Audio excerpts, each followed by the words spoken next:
नमस्कार, मी सुमित शंकर सावंत आणि तुम्ही पाहताय TV9 मराठी मेट्रो नाईट या बुलेटिनमध्ये तुमचं स्वागत। सुरुवातीला एक महत्त्वाची बातमी आहे। उद्या शांततेत रॅली काढून निर्णय घेणार असं बच्चू कडू म्हणतात। सर्वांनी जिल्हा मैदानावर जमायचंय असं आवाहन कार्यकर्त्यांना बच्चू कडूंनी केलंय।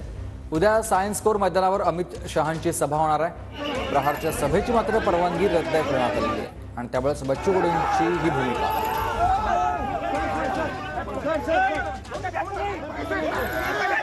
आपण पहिल्या उद्याच्या रॅलीवर भर देऊ।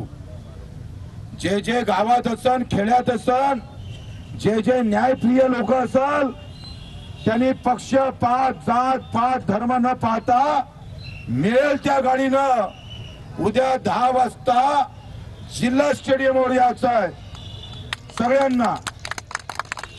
सगळ्यांना जिल्हा स्टेडियमवर येऊन आपण रॅली काढू आणि 1 वाजता 1 ते 2 वाजता जनतेच्या समोर हा सगळा अन्याय आपण ठेवू आणि ते जे निर्णय होईल तिथून आपण आंदोलन सुरू करणार आहोत। बरोबर आहे?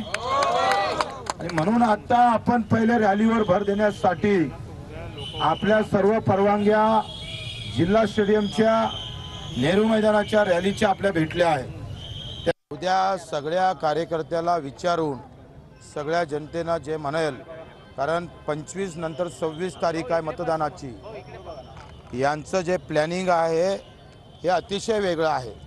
आज आम्हाला अटक करून आमचा प्रचार थांबवायचा प्रयत्न करण्याचा त्यांचं एकंदरीत षडयंत्र होतं।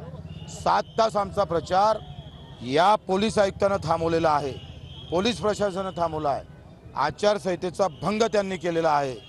त्यांचं प्लॅनिंगप्रमाणे आज आमच्या हातून काही विपरीत घटना करावी आणि आम्हाला अटक करून उद्याची रॅली फेल करावी असं त्यांचं एकंदरीत प्लॅनिंग होतं। ते प्लॅनिंग आमचं त्यांचं हाणून पाडायचं आहे। उद्या शांततेनं आम्हाला रॅली काढून मग आम्ही निर्णय घेऊ।